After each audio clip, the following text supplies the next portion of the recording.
You're back. How do you feel? Come on. I'm back. Ceres is back. We're back. Yeah, it's crazy. I didn't think we'd be back, and here we are. What? Let's go all the way back. Okay. Let's go back from We Are a Team 2019. Yeah. April 2019. Played a bunch of shows. Yeah. Christmas show December. Yeah. Then kind of COVID hits. Mm-hmm. Give me a series status update at that point in time. I remember, so at the end of the cycle, I think it was the end of the cycle for We Were a Team. So we were, I think, management stuff, we were talking about a regional tour. And we were just off the album tour, and we're kind of like, oh shit, I don't know about that. And I know a couple of guys were feeling a little burnt out. So we thought, we'll just maybe park that. We'll do that in 2020. I'm sure there's going to be nothing wrong with 2020. And of course, off we go. And then, so it was almost perfect timing because the We Were a Team kind of like run its course, other than sort of future tours. And so we thought, all right, cool, we'll just have a break. And at that time it was awesome. I moved from the city up to Mount Dandenong, which is eastern suburbs of Melbourne, right on top of a mountain. This nice house up there, sort of first time owning house. We were so stoked, me and my partner Dana. And we got up there to try and sort of start a family, basically. Yeah. And we're like, okay, cool. And then COVID hit. So that was December 2019. We played that last Christmas show. And then COVID hit, and we were already up there. So it was awesome. So kind of got locked down, couldn't go to work or anything like that. So the place had a studio up the back, this sort of detached sort of office space, really. So I just slowly made it a studio and started writing songs. It was great. Well, I just had time. So we've never had time like that before. I'd never written songs like that before as well. Because it was always, the series formula was always like me on acoustic guitar, just in like a little place in Abbotsford and not trying to be too loud. And then they were always, real emo ditty kind of songs. And then I'd take them to the band, and then they just like explode into big series songs. So it was really cool for me. There was a new way of doing it for me where I'd sort of sit there and, I don't know, straight away write on electric guitar, which is like the first thing I haven't done before. And then actually like play other parts. So I'd play bass, I'd play poorly, so I don't know what I'm doing, but lead guitar, had a little MIDI keyboard. I thought I was killing it, Elton John for a minute. And I just really wrote like all the parts for the first couple of songs that as you know, I just started sending you. How did you decide it was going to be just you on your own doing that? COVID.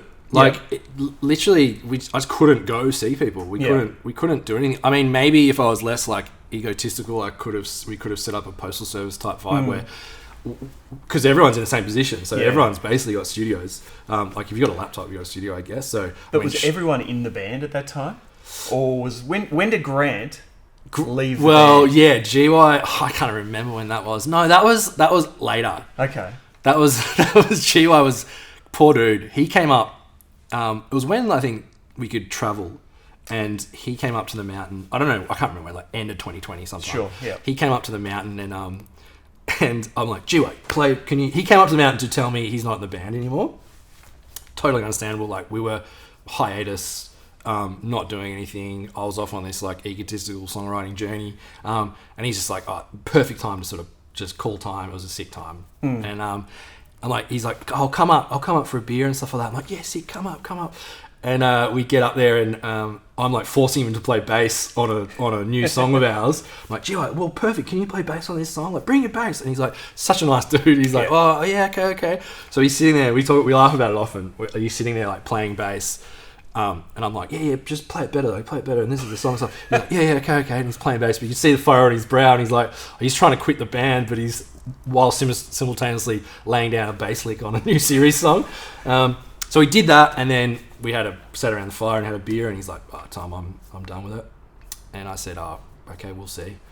I don't think I let. I didn't let him. I tried not. I didn't want him to go, but I understood. But I just said, we're not doing anything, man. Like nothing's going on. I'm just up here writing songs. Like I don't know what's going on. So sure. So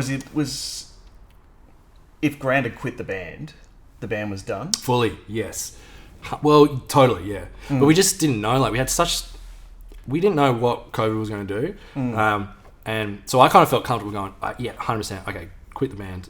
I love you, thanks for everything. And I'll just keep writing songs. And then hopefully by the time COVID's back, GI1's kind of back in, which is kind of what happened. At one point there, it was going to be a solo record, though. Oh, yeah.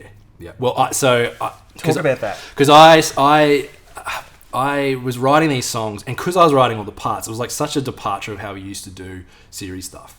As I said, like I'd write them, take the songs in bare bones, and then all the guys would just pile it on. And that's what we did forever. And so this was such a departure and a new way of me writing songs, and I was writing all the parts. So I was like writing Sean's lead guitar, I was writing GI's bass, I was writing Stacey's keys and whatnot. In the hopes that they would come and play them? I think so, yeah. Well, I was just doing it because I wanted some lead guitar on a song. Like, sure. I didn't really think like too far into the future. Yeah, it was just like, I just want to make a sick song right now. Let's do that. And so when we got further down the line, I started thinking, well, this can't be Ceres stuff because I've written all the parts, and that's not how Ceres do things. We're a democracy and we write songs together. The bass is mine, but then the magic's on top. Mm-hmm. So I just thought in my mind, no way, we're not going to do, this is not a Ceres thing. And because I was on an egotistical trip for many years, I thought, okay, let's go solo. Yeah. So I think I spoke to you, and I was sending you songs always, and I said, let's do a solo record. And you're like, I think you said to me, I'll put out anything you do, Tom. I would, yeah. Thank you. Because that's what always drew me to the band, was your energy and your spark. Yeah. So I was like, do it. Okay. But not everyone was. So our manager, Ro, at the time, I was speaking to him, and Voice of reason. The voice of reason. He's my North Star, and I'll listen to him forever. So I call Ro, and I say, I'm killing it up here. I'm writing all these songs. Stu's in. We're doing a solo record. And there's a pause on the phone, and Rowan says, Tom, do you remember the Calling All Cars solo album that the singer of Calling All Cars did? And I was like, nah. And he said, exactly. And I was like, oh, shit, that's not bad. I like Rowan's word economy. Yeah, that's right. Yeah, I think it was a few more words in that. So he was like, no, don't do it. Don't do it. They're good songs. Because I was sending him songs as well. He said, this has got to be Ceres. You've got to do it Ceres. We'll talk to the band. It's all good. And I was really worried about it. They're my brothers and sisters, and I just thought we'd do this. We'll do this, Tom, whatever. Yeah. And then we'll pick up with the band and go back to regular programming and how we record, and off we go. But I don't think any of us knew what COVID was going to do, how long it was going to do, how long it was going to go for, like how much it was going to affect our industry and scene. And so we'll just kept getting locked down. So I just kept writing songs and just ended up having so many, way more songs than we've ever had. Ceres has a habit of like, we just record everything we write. Yeah. I think there's one B-side for the whole like history of Ceres. Yeah, right. That's from We're a Team, I think. And I don't think we'll ever release that. But this time we just had a treasure trove of stuff. So Rose like, once the stuff opens up, let's go to the pub and we'll talk to the band, and that'll be sweet. And so that happened, and I spoke to the band, and they were sweet. They were legends. They were so like understanding, and it was just. I just sat down with them and I said, guys, I'm doing stuff right now, and I want to write this record by myself. And that means writing all the parts, and I just want it to be a really, really true distillation of like what I'm doing. And they were awesome. They're like, yes, 100%, whatever. We just want to we're in Ceres, and we trust you, and go do it. So it was really, really dope. Were they relieved? Oh, yeah, because I guess alternatively, the band was finished. Yeah. And that same pub, same meeting, GY's like, so I said, hey, I'm writing the record by myself. I'm quitting again. Yeah, GY's like, I'm quitting again. I'm like, no shit, broken record. We get it, mate. Just quit already. Stop hanging out with us. But so it was a wild time. It was very different. And then I just got back up to the mountain and kept writing. So the whole record started as a almost like a nostalgia trip for me of writing songs about my hometown and memories. And like, it was funny because I hadn't been up there for so long, just driving the winding roads. I was just like, man, I remember that, I remember this. So it just all came flooding back to me. It was all pretty emotional, especially me trying to start a family. I think it was a bit of a wild time. And so I started writing that. Really, I thought, okay, sick, let's go. Let's write songs about where I grew up and really on a nostalgic kind of tip. And then how did it expand from there? Well, then Dane's and I trying to start a family, and everything was going well. We were, it was awesome up in the mountain, and we had time, and I was writing songs, and we're walking the dog, and we're trying to start a family and stuff like that, and we finally get pregnant, and we're so excited about that. And I've got a couple of half songs written about the excitement of being pregnant, and like we were trying for a long time. We're trying for about 4 years, so that was even before we went up to the mountain and stuff like that. So we were trying around, like we were team time and all that sort of stuff. Okay. So finally got pregnant. We were loving life, and this is great. And then we had a miscarriage, and that affected us obviously in a lot of ways, and it affected me. And I'd written 11 songs or something like that for Magic Mountain, and I thought, yeah, okay, well let's just release this. And only like a day after sort of the miscarriage, I wrote a song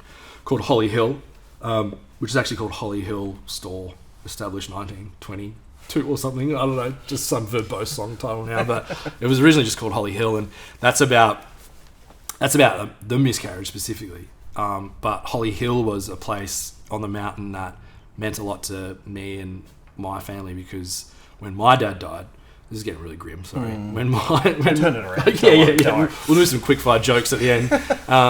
When my dad died, it was just mum and I and my brother, and we would go and get almost like care packages from this, almost, I think it's like a cafe or something like that, but they'd give us care packages to look after mum and help us out, and it was called Holly Hill. Yeah. And so that was another thing, like when I'd forgotten about that, like it just, all this stuff, almost not repressed, but you just don't think about it because you've just moved off the mountain for so long. And so, yeah, that was, there's a line in it, meet you at Holly Hill. Right. And so I thought, okay, cool, well, we're not done with this record, Stu, sorry. I've been working on it for a while, but we got a little bit more. And so that then kicked off, obviously, a whole other side of the record where, it's me and my partner dealing with sort of loss and grief and all those sort of things.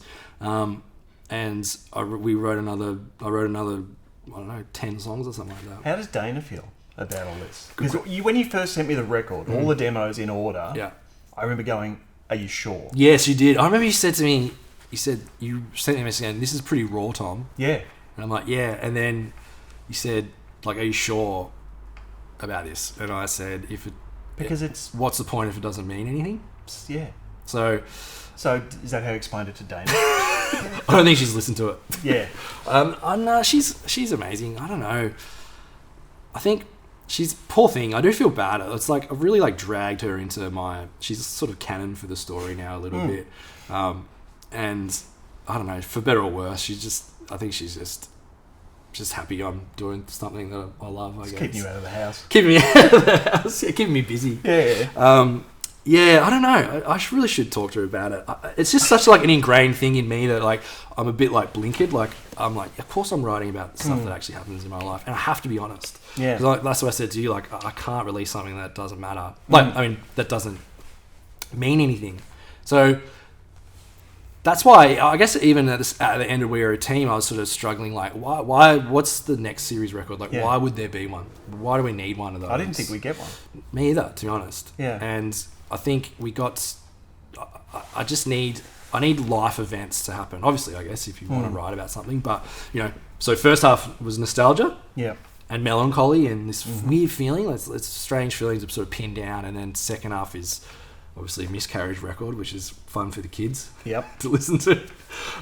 Which is very on brand for Ceres, though. So a bit of grief thrown into all the sort of pop songs we're doing. That's what it's about. Like, there's such like meaning and story behind everything we do in Ceres. So I just want to always be just like communicating that as much as possible, even though it's really hard. Hence this interview, I guess. After the miscarriage and stuff like that, I just kept writing, and it took another 6 months of writing songs and stuff like that. So I was processing all these things, and Dana and I were obviously still trying for a child. We regrouped, And we ended up having regrouped. Is that a bad? What you say? Okay, yeah. We made love. Yeah. So we kept trying and ended up having a baby daughter who we called Viv. So Dana's canon, and now so is Viv, I guess. And the last song on the record is...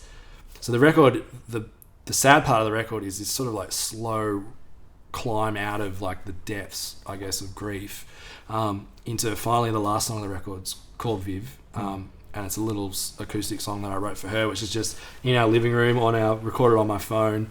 And she was sitting basically on my lap.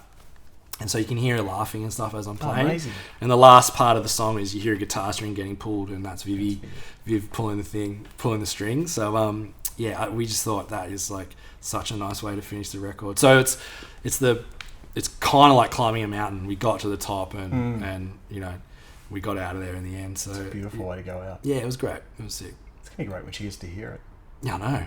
Hope she's alright too. I'm really dragging family members into everything. There's a lot to discuss in the next 10 years. A lot of trauma to unpack for my family, I think. And Viv is obviously Viv, named after Viv. Named after Viv in the Front Seat, the song. But Viv, a long-time Ceres fan. Those have been following the narrative. Yeah, she's so lucky. So long-time Ceres fans would know Viv in the Front Seat was Dana's dad. Yep. And his name was Viv. And that song came to me when I had a pile of framed art. He was an artist, and we had a pile of framed pictures put in the front seat of my car, and I picked them up from the framers, and we to get framed for the new house, which was crazy. So I grabbed the seatbelt and like put the seatbelt around it, and I was like, "Oh, that's nice. I got Viv in the front seat." And so when we had our first daughter, we just thought that's a little ode to Dana's dad and to us and the family and everything like that. It just made a lot of sense. So originally we were like, there's lyrics on Magic Mountain where I think Viv's going to be a boy. Even on Viv in the Front Seat, there's a lyric, I hope he has your eyes. And that's me saying, I hope my son has Dana's eyes, Viv. But she ended up being a girl, so it was very disappointing. But no, I'm stoked. She's the best. Yeah. And she finished the record off, and I just think that's like the most poignant. It's just such a sick end, like a nice end to that chapter of my life, and now it's immortalized in this big, long, epic burden of a record that I carry. And now you got twins, so that's the next record. Oh my god, no, yeah, no, that's another double record, maybe. Yeah. Let's go. No, one. Tell me about the actual making of the record. You've got the 25 song demo. Yep. Then what happens? You go in the studio? Yeah, we're here in the studio right now, Stu. This is JT's, Joel Taylor, his studio. I don't even know what it's called. I think it's called... Yeah, we'll figure it out later. JT's not here. Yeah, he's a big fan of this story. He's heard it all before. So I caught up, not long after we said let's do a series record, I caught up JT, and he's our sound guy. He's our fifth member of the band, just coming around, sixth member of the band now, doing our sound. So he went on all the tours, all the We Are a Team tours and stuff like that. So he's a family member. So I called him up and said, let's just do it together. Because I think like I needed someone we trusted and someone that wasn't, 2 weeks in and then they're done. Yeah. Like, obviously, as you'll find out soon, but he needed to be around to sort of get stuck into how many songs we're doing. So called JT up and said, can you do this record with me? He's like, 100%, that's awesome. Called Tom Bromley up from Los Campesinos. So he produced Drag and We're a Team. Said, do you want to come back and make another one? And he's like 100%. But this time you stay in the UK and we'll just do it over email. And he was in, so it all just fell into place so quick. And it was kind of like, I think JT was saying the other day, we were going through demos and like what are our favourites and stuff like that. I think we landed on about 21. Yeah, right. And then I think Tom's like, I like this song as well, and JT's like, well, I like this song, and I'm like, yeah, and I also want to add this song in, and so we're just like, all right, screw it, let's just do 25. If we're this far, let's go. That deep, yeah. I mean, I really love long records, so it was a joy to make it, but it just meant it was a bit of a Herculean task. Like we were like, okay, fuck, how do we make this thing? Well, let's just start, I guess. Do you start this first song? What do you? I've not made a record. How do you? What do we do? We started with Want Need because we knew that was a single. Yeah. And we actually I re-recorded vocals. We did drumming. We recorded everything. People like were laying down parts for that, like a proper Ceres song. We got it mastered, and we're like, here goes Stu and Lee, go for you guys. And then we didn't like it. I was going to say, because that changed. Oh yeah. It was. I'm so stoked. Because we almost released it. I know, we almost released it, which is. And I think we wanted our ducks in a row a little bit more. So we were like so far away from finishing a record. So like, let's just chill for a minute. And then we actually re-recorded that whole song, and now it's... Well, sorry, we actually just went back to the demos and did it again. So that was one really cool thing about Magic Mountain is it's mostly my demos. Yeah. All the vocals were just me up with a microphone up against my lips in the mountain, just singing. Yeah. Most of the guitar is me just in there. So like I think there's a bit of bass. Bromley played bass. GY played a bit of bass. Frankie came in, played drums. JT's played drums. Shauno and Stace have come in and sung. But majority, the bedrock of every song is the demos, which is crazy. Because that What Need was a really good learning curve for us. Is we re-recorded everything, and we were like, it's just not as impactful. Most of those demo vocals are one takes. Yeah. Because I like put the microphone down and go, well, we'll fix that later. Yeah. And we did not fix that later. So I love the record because it has this like really sort of like raw feeling about it, a lot more than We're a Team. Which that took me a minute to get used to. Really? Yeah. When I first heard it, I was like, it was a little bit jolting. You're like, sounds a bit shit, Tom. Are you sure? No, I wouldn't use shit, but yeah. Yeah, well, I don't know. It was such a raw record, as you were saying to me. So we felt like that just really fit. And I think we just had too many songs. We're like, let's not worry. I mean, it took us long enough just with the demos. So we knew we had to re-record drums. So Frankie came in, did all that. Yep. We needed Stace and Shawnee on it to sing. But everything else, basically, we just used that.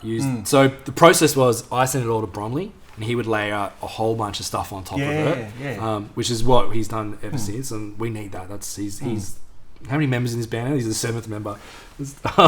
So he would come, he would send it back with just like this amazing lush production over the top, just like that's become a feature of Ceres. Yeah. I think I just love it, and I'm such a fan of his band. I've just sort of like made my own. How did you meet Bromley? I emailed him for Drag It Down. I was such a fan of Los Campesinos, that's his band. Yep. And he would have produced by the producer, whoever it was, like big name producer, and Tom Bromley, which is a little egotistical, I might add. But so I was like, he knows how to produce, and he played guitar. He's in the band too, sorry. So he played guitar. So I was like, oh, he knows how to produce. So for Drag, that was the first Cooking Vinyl record we did. I was like, emailed him and just said, do you want to come and make a record with us? Like a pretty small band in Australia. Yeah. And he replied overnight and just said, yeah, cool, okay, I'll come over. So we flew him over and we met him, and he's a legend. He was like exactly who I thought he was going to be, basically. And we're tight friends now. So that was how that happened. And we did Drag, and then we did We're a Team. And then he has been on this record for years as well, for like us as well. So that was 2020 when I called Joel. And now it's 2024 when we're releasing it. So it was a long... And we literally... It feels like... I don't know where Joel is, but it feels like we worked on it that whole time. We've had people like from other bands playing the song, from America. We've had like strings. We need strings recorded. They actually got recorded in Triple J. Yeah, right. Yeah, weirdly. Is that the same strings that were on the Leica version? Yeah, same. Yeah. So Eileen, she's a legend. She wrote the strings for, or Bromley and her wrote the strings for everything, and then she recorded it at Triple J. We've had like brass bands in here. We've just had like, it's just been a non-stop. Like it's very slow and drawn out, but also just feels like it's really packed in. I spoke to Joel the other day, and he had a cool thing. He said he's very gruff, old Joel, and he said, "Have you listened to like old Ceres?" And I'm like, "No, like." Pre-Magic Mountain. I'm like, nah, not really. And I go, you? And he goes, yeah. And I'm like, good? And he goes, doesn't sound like this. Right. And I was like, really? And it's just time. You can hear the time in each song. You can hear like the intricate layers of just too much time, too much thought. But I think it's incredible. It's the best thing we've ever done by far. It's the longest thing we've ever done by far too. No, I agree. I agree now. Okay. Because when I first got it, I didn't. Yep. And I was unsure. I could see where it sat in the timeline. Yeah. But as I've sat with it more and more over the last few months, yeah. it's definitely the best Ceres record. Yeah, it feels like it's clicked for you like lately. Yeah. Like you feel that? Well, you gave me a compliment on it. It was quite nice. That's the first compliment I've ever had. No, it wasn't. No, I'm joking. But I think you heard the vinyl. It was when I got the test press. Yep. And I listened to that, and Yep. I think that's where I heard how lush and dense the sound is. Yeah. And I could really appreciate everything Bromley put on top of it. And Yeah. I was just like, okay. Joel's the same. He called it the IMAX version of the record. Yeah, that's a good way to think about it. Yeah, it's just wide and hi-fi. I love early Ceres was always loud, quiet. Yeah. And you've done that now.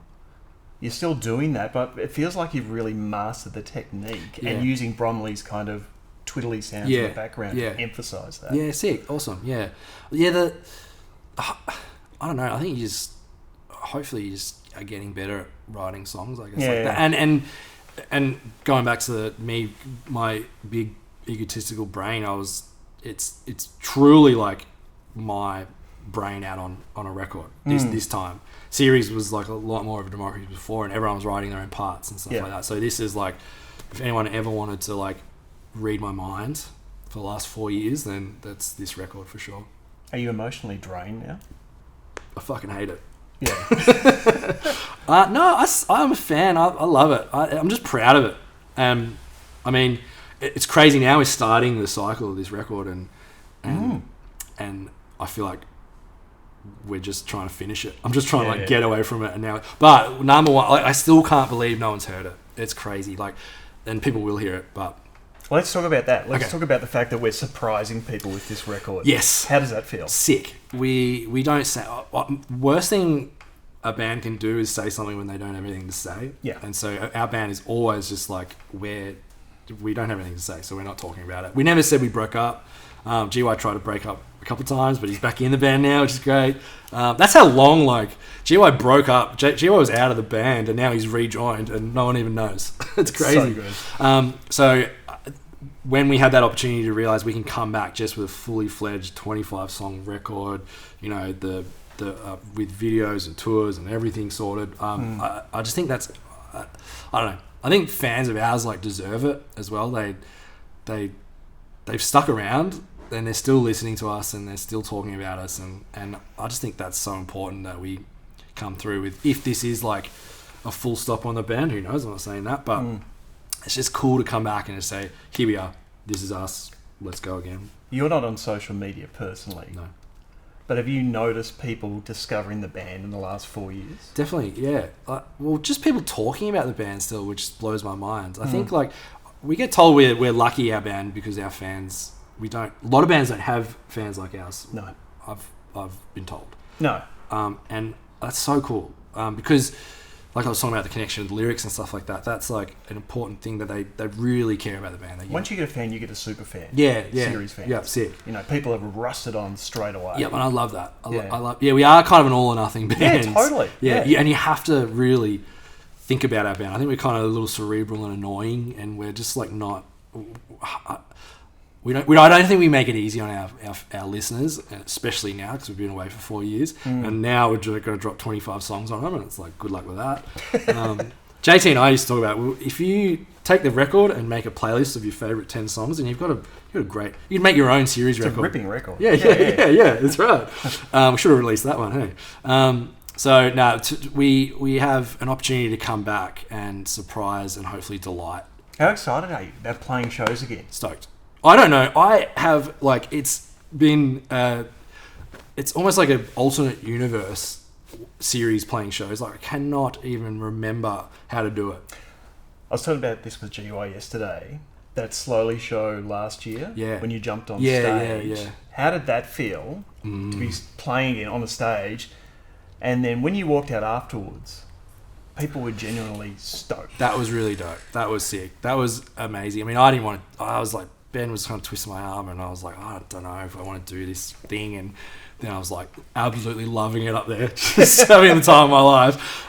So thanks, Benny. And then after that show, a lot of people were coming up and talking about Ceres, and you guys mean a lot. And I haven't had that in so long. I hadn't had that in 3 years, like interacting with people about the band. And you do forget. I mean, we're in the weeds with this record, and we're kind of like, is anyone going to listen to it? Yeah. Are they still around? And then you have moments like that where it's just so sick that they're still here and they're sticking by us. I don't know why. Like, I mean, a favourite band's a favourite band, and that's amazing. But like, I don't know, the stuff people say to me is just so heartwarming, and I love it. And it got me so revved up. And I knew, like, obviously we were in the record process, so I couldn't say anything, but I knew like what we had coming. So I can't wait. Hopefully those people that I spoke to that night listen to the record and find something for them. I'm sure they will. I this last month I've been asked by more people about what's going on. Yeah, what is I don't know whether people think just there's something in the water, but there's. I don't know. I can't wait. I don't know. I've just been like emailing people. There's a new series coming out. Hasn't like no social media me emailing people. Hey guys, how are you? I don't know. It feels the time is right. I'm so stoked. I'm ready. I'm tired. And let's go. Let's talk about Magic Mountain. You sent me a song called Magic Mountain in May of 2020. Yeah, that song ended up becoming 1997 on the album. Okay. Was that the first song for the record? No, nah. That 1997, that song is really important. So like, the demo was Magic Mountain, and the file, my Logic file, is still called Magic Mountain, and it always will be kind of called Magic Mountain for me. But I don't like title tracks of an album. Like I don't like calling an album something, and then because it puts too much weight on the song. On that song, yeah.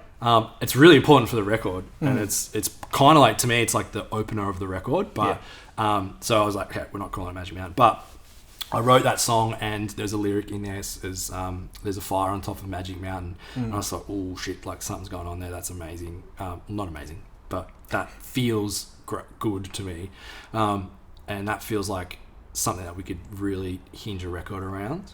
Because I moved up. The whole thing was, I used to live up on the mountain, so I grew up there. So as a kid, sorry. And the nostalgia was just going crazy. And like, I don't know, like my family was there, but we moved out, and then Dana and I were up there, and we're trying to start a family. So there was just like this crazy kind of like. And this was all COVID time. All COVID time, yeah. So it just felt like this important part of my life was sort of happening.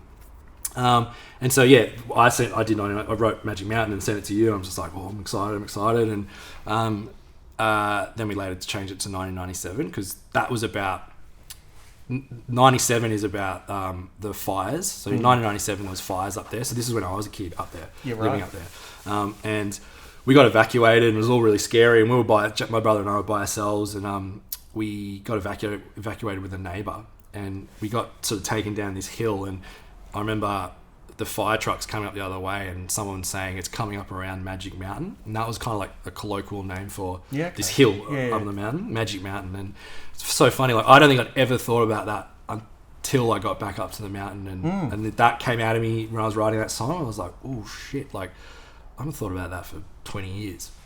Tell me about the cover art. Sick idea. So the record is called Magic Mountain, obviously because of that memory I have of the fire. And our good friend Jess Locke, she painted. She's an amazing artist, and she painted the artwork for a tour poster of ours, a Stretch Your Skin tour poster. And so we early on, I knew what to do for artwork. I was like, okay, I'll take a photo of Magic Mountain because it's an actual place, and we'll get Jess to paint it, and she painted it on fire, and it just looks incredible, and so stoked on how that turned out. So there's meaning behind that, obviously. What Need was great, because that was like, I messaged you and I said I just wrote the first. That was when we decided it was a series record, and I wrote What Need, and I said that was the I just wrote the first single for the record. And you're like, great, thanks. No, that was so clearly the first single, and we've never wavered from that. No, because it's such a series song, that's right, and people will be so stoked. I hope so. Yeah. I think it's encapsulates like what the band is now, and where we're headed and stuff like that. As soon as I wrote that song, I meant it. I was like, okay, wow, this is proper. We need to release this song as soon as possible. And I think I wrote that in 2020. Yep. Okay, great. What's that? 4 years ago. Yep. So yeah, it took some time, but we write a lot of songs, so it takes a long time. What Needs was a no-brainer for us. The photograph that a good friend of ours, Mick Thomas, took in this room, actually, of once we finished the choir recording. It was an all-day thing, so everyone was pretty burnt out by the end of it. And we'd finish and we'd all start clapping and we'd do this big group hug, and Mick just like captured it perfectly. And I thought, that's so sick. That's almost kind of, especially for Want Need, it's a perfect representation of what that song is. It's kind of like coming out of COVID and like we're all in it together and we're all singing and we're all just hugging it out, it feels like. So I'm really stoked on how the package turned out. Yeah. Want Need, we needed a choir to come in. So even actually in this room we are right now, we had a choir to sing the choiral parts of the song. So that took some time. There's 25 songs on the record, Stu. Were you ever going to edit it down? Could you, if I said to you, 10 songs? Yeah, I thought you were going to. Yeah, I should have. I think, number one, God bless you for letting us do this whole thing. I know I've said that to you before. I wasn't fishing for a compliment. But I would like to put it on film. You could split those two records in half. Sure. But I don't, that is disingenuous, I reckon, like disingenuous. I love I love how real like the fall off a cliff feels on the record. I love that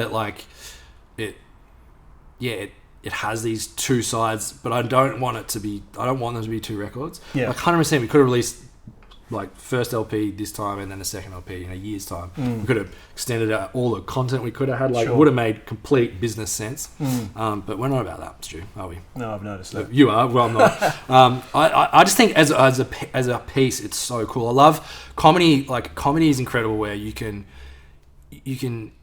laugh, and then turn on a dime, and the weight and be something devastating can happen, and that sits sort of next to comedy, and there's just the contrast of that is just so powerful. And I feel like that for the record too, that the contrast between whatever the end of the first record was to basically around Holly Hill is I love it. I just think it's good, and you can't get that like by separating records out or anything like that. How do you feel about the fact it's coming out kind of in singles? Because it should be listened to as a full piece. Yeah. Well, there's a great idea with doing B-sides on the singles, so it just gives a good like vertical slice of the record, and that was such a great idea to do that, because the album is so long, and there's so many moments in it that we wanted to represent. So I think we're doing that with singles. So we got Humming, which is a miscarriage song, which is sad.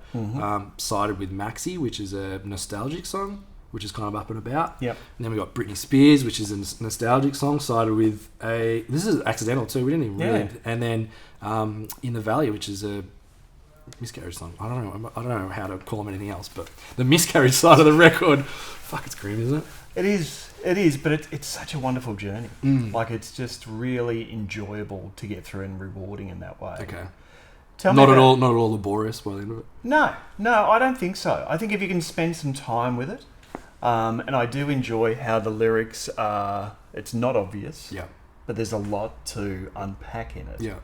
How do you feel when people do that? When people decipher your lyrics? I love it. And are you interested in how close they get to the true meaning of them? Or? I'm just interested I just want them to connect to it. So if however they feel about it, and I love that our lyrics have been like an important part of the band, because they are to me. So for people to understand that and recognize that and connect is like so cool. Yeah. Like I do think like the way I think of music is sort of design. There's just parts that you got to put together and make it enjoyable, I guess, or emotionally affecting. I don't think I'm a singer-songwriter or anything like that. I just feel like I'm just putting these bits together that I know that like fit, and that they like one begats the other. So like I was talking about the process. Like, okay, I've got this I've got this idea now. The music has to be there, but it's not like I just wrote. I'm Bob Dylan. I just wrote this incredible song. It was kind of like it's almost like the medium to get the message across. So for everyone to connect with that sort of stuff is so important to me. It's amazing, and however they want to decipher the lyrics is totally fine by me. Like I've railed against sharing lyrics and stuff before, because it's about how that makes people feel, not like the specific words that I'm using. So I love it. So has anyone ever got it completely wrong?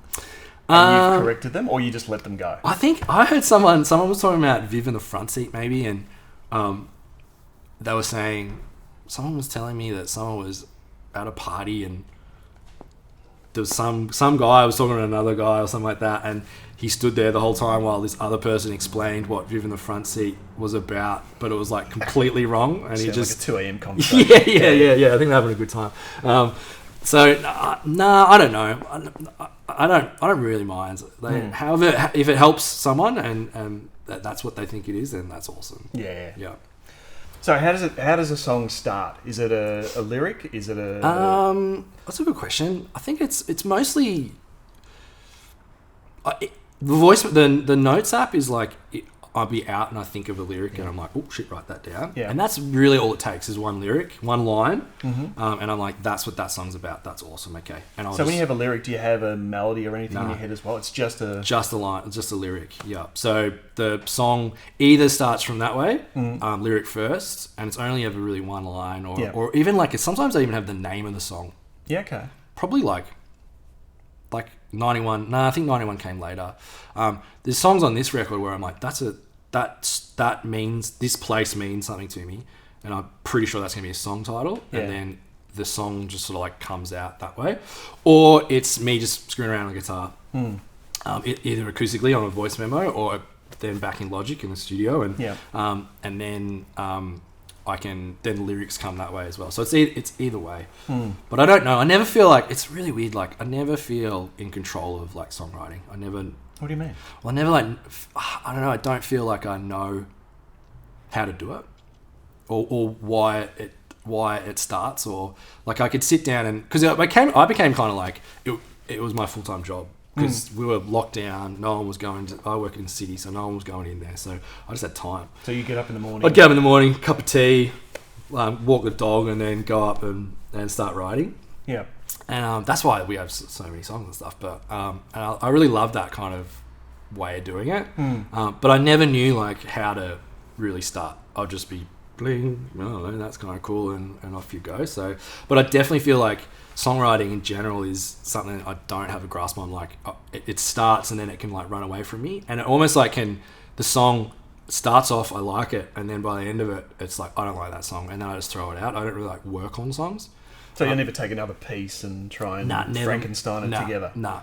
Even in the band, we've done that before, where because the band's a democracy and everyone's taking it their own way, it can like start, like I have an internal feeling about a song and like what it means to me, and then the band takes it like a different way, sometimes like amazingly, and then sometimes like, oh no, that's not right, like this song was this color and now we've turned it into that color, and I don't feel in control of that either, and you can't be, because it's just like people doing things together.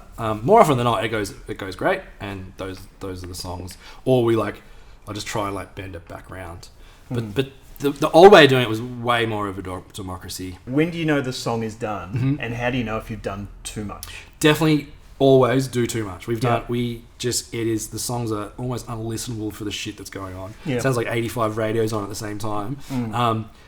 But that's a good way of doing it, we think, because you then peel back the stuff until you get to the song underneath. And sometimes it's peeled all the way back to my demo. And other times there's just a few little layers. And then other times it's super lush and there's a lot of stuff on there. So like a song like, I don't know, Maxi or 666 or something like that, they're very lush production, and like there's a lot of Bromley in that. And then songs like Super Massive is basically me and an acoustic guitar, or Apollo Bay or something like that. So it's... Short answer is we don't know when songs are finished, and I think that's our problem. I don't think a song is ever finished. If it wasn't for just we're getting too old, we need to release this goddamn thing, we would just keep working on it forever. And especially JT, he was just a pitbull of like, he just would not give up on making it better. We basically had to say, just stop doing things, JT, please. We need to release this record. Do you lose focus? Like, do you think I'm too deep in this? I can't hear it? Probably Joel. I think Joel would, for sure. Like, I think he was so deep in shit sometimes. Like, he would sometimes go, I just need a break for a few days. I can't listen to this song anymore. He mixed Want Need 1,000 times, I think. You're right. Like, we have so many mixes of that song. Thank fuck we're not paying him by the hour. That's what I said. Poor prick. We only paid him $50 as well. Yeah, quote's a quote. Yeah, sorry, JT.